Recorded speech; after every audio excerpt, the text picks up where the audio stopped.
Well, after all what happened yesterday, you know the drama in between Arsenal and Man City, Mikel Arteta has come out and stood strong. And he's like, I'm proud of my army that went ahead, obviously, collect a point at the side of Etihad. Though some Arsenal fans are like, if we're not really red carded, then Leandro Trossard would have gone ahead, obviously, stay on the pitch, and Arsenal would have gone ahead, obviously, win the game of football. And for me, I'm like, it was possible and it was impossible at the same time. You understand? So I want people to be objective. Don't be really one-sided, you know? I don't want to say someone inclined onto a decision or an opinion that it was 100% sure that Arsenal was really going to win that game of football. And I was like, okay, you say that, but why don't you flip the coin a little bit and really look through it? And I'm not missing my words about it.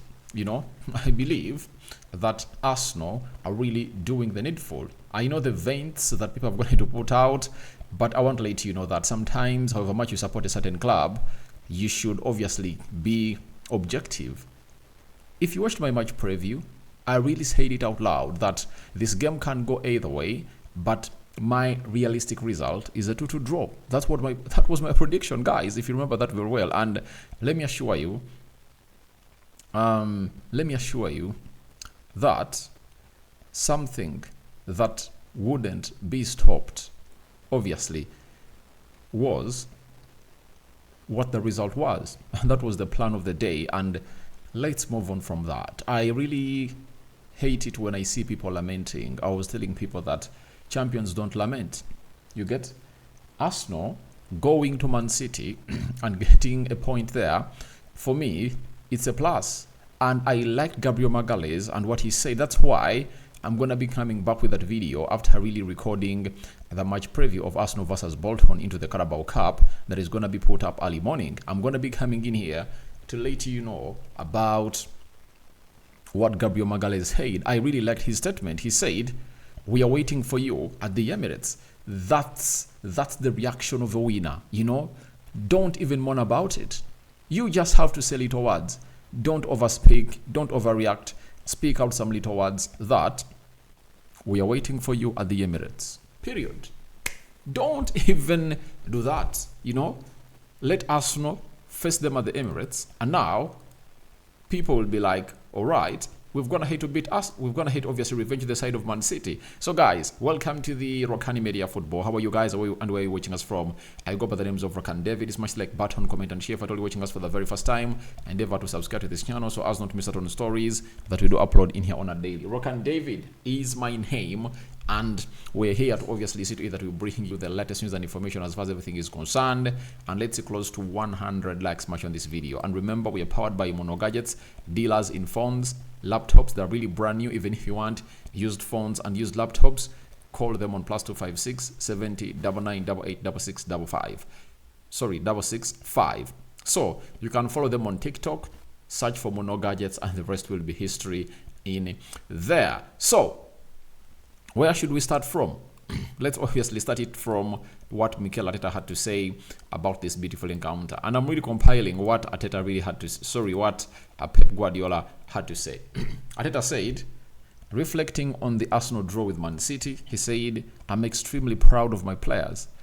We were forced to play a game that nobody wanted to watch. It is not my job to talk about what happened. My job is to survive in the toughest league in football, not to talk about refereeing decisions." Yeah, he knows very well that last season, I think he was banned and fined when he went ahead, obviously put out some attacks to the referees. And one of the people that are really hugely protected into the game of football are the referees.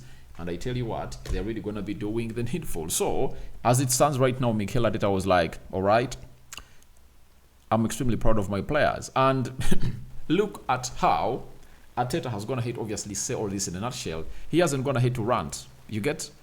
No reason of ranting. You just have to move on, because one positive that Arsenal have gone ahead to achieve is that they've gone ahead to really play Man City for 56 minutes when they are a man down, and they went ahead, obviously, hold them onto a draw. That is a very huge plus onto the side of Arsenal, and a very big minus to the side of Man City, because if Man City believed that they're really at a level that they think they are at, why didn't they obviously find themselves in a situation, you get, why didn't they do the needful and really annihilate the side of Arsenal when Arsenal was a man down? And they left it late to obviously force themselves obviously get a point. So that is how everything is really panning out for the side of Arsenal, and Arteta is going to obviously speak out in there for you. And him being proud of his players, that is the hugest message he can give them, because he knows to it that the season is just beginning.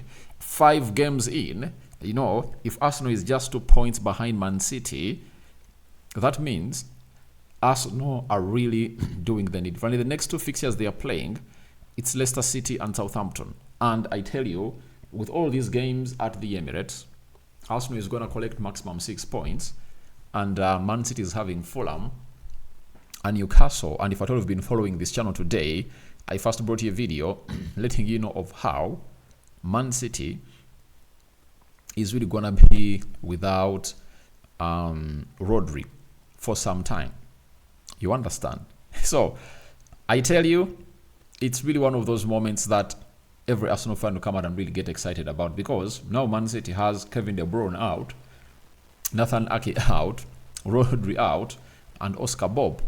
All those players are really out, and Man City is also going to be playing 2 games per week. Now, will that squad be ready to match, the calls of the hectic fixture and schedule? So that is really what I'm really waiting for in here onto the Rokani Media Football. So Arteta is proud of his players, and I tell you, they are resilient until the last hour to obviously not lose that beautiful game of football. Then Arteta came out and said, we had a very difficult start in the first 10-15 minutes. We are struggling to control certain spaces, and we didn't have enough ability to get out of the first 25 to 30 meters of the pitch, which meant that we never controlled the game.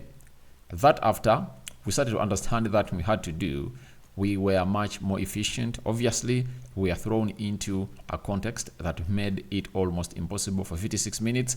But anyway, we adapted to that context in the best possible way, and the way the team competed was just unbelievable. I'm so proud of the team. You can't be thrown into a more difficult situation against the kind of opponent, and the way we handled that, I'm so proud. So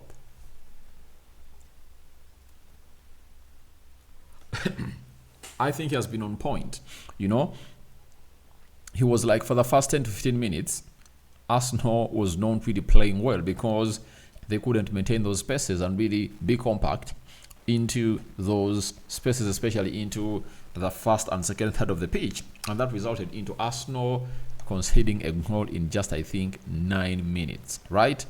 In just 9 minutes, Arsenal had already gone ahead, obviously, concede a goal. And that was really one of the hugest disappointments for the club of Arsenal. But they later copped up and brought in a very good shift. But when they caught up and they went ahead to obviously get themselves into the lead, then that's when the red card came in, and for 56 minutes they played with the man less. So that's what Arteta is obviously trying to address. But I tell you what, it is really very important to really put in the shift that is really well required for teams like Arsenal. And I really love the ability of Arteta and his team to obviously be resilient and obviously say to City that enough is enough. And we wait to see what City is going to be doing like on Saturday when they're playing against Newcastle, and how Arsenal will deal with that game of Leicester City on a Saturday. So that is it coming in through from the side of Mikel Arteta, and he also went ahead to be asked about Ricardo Calafiori, and this is what Arteta had to say. He was great again. To have the debutants start a game in the Premier League in this contest, he has so much personality and quality. I was really impressed. Obviously, he had to be really impressed because this is his first start in the Premier League. I think even when he was playing for Arsenal, Ricardo Calafiori in particular, but he really had a lot to do. He scored a goal, and the first goal that they conceded, he was the man that was brought down. That was went past by Savinho, and obviously it was written all over the world that he really had to obviously rise up to the bar. But obviously making his debut against Man City is one of those huge tasks that you wouldn't obviously go in to ask for. And Ricardo Calafiori, I tell you what, he's really one of those players that was going to obviously bail himself out by scoring that equalizer and cancelled it out, and then Arsenal had to get the lead. But he's a very good player. He knows the game, and he's really good at what he does, and that is Ricardo Calafiori. Now, let's see what Calafiori really had to say about his spectacular strike and the game about Man City. Calafiori, when asked about this game, he first said, "This is a high-level game. It's the Premier League, and especially against Man City, but we did well. We deserved more, I think." So, I think, yeah, Arsenal might have gone ahead to say they deserved more, but I think what they did was really great. And every team that really gonna face them knows exactly what Arsenal will bring. Then Arsenal, his particular strike that really leveled the game in the 22nd minute. He said, "I don't have anything to say. It was a really good strike, and I was so happy to help the team at the point we didn't win the game, so I'm a bit sad and disappointed as well." Now, this is where you really give Ricardo Calafiori his flowers for coming out loud and really tell us that he's disappointed because of them not winning the beautiful game of football. And I really love that about him, because it shows you that his mentality is really focused on nothing other than winning the beautiful game of football. And we all know that Arsenal and its players are really disappointed because they thought that without a red card, they would have gone ahead, obviously put in a shift and obviously win this game of football. But I tell you, Calafiori, what a full debut for him, because most of the time he has been really playing off the bench, and now he is really one of those players that are really going to be being used with the normal to start. Now, Arteta was asked onto Timber and Calafiori because Timber got off when he felt like he couldn't obviously risk himself anymore. Then Timber, and then even Calafiori was the same. Then he told us that here they haven't played 90 minutes in this kind of context for sure, but they are so willing to help the team and we will find solutions. Now, I think today that's when Mikel Arteta will speak to the media as he talks about their game of the Carabao Cup. They're really going to play against a team known as Bolton. Bolton is really going to be visiting Arsenal today. So wait and see how that's panning out. Tomorrow. And the manager will come out and really tell us what exactly it's really going to be for the side of Bolton. So I call upon for your reactions into the comment section below about Arteta proud of his army. Do you think he should be? And what do you really have to say about Ricardo Calafiori and Timber injury updates? So that's what I had for you, second video of the day, and we're going to be returning in some 3-4 hours from now to obviously have a very huge chat with you, my mates. 5 fingers out to everyone watching in through. I'm out. See you later and bye-bye. For now, ciao ciao.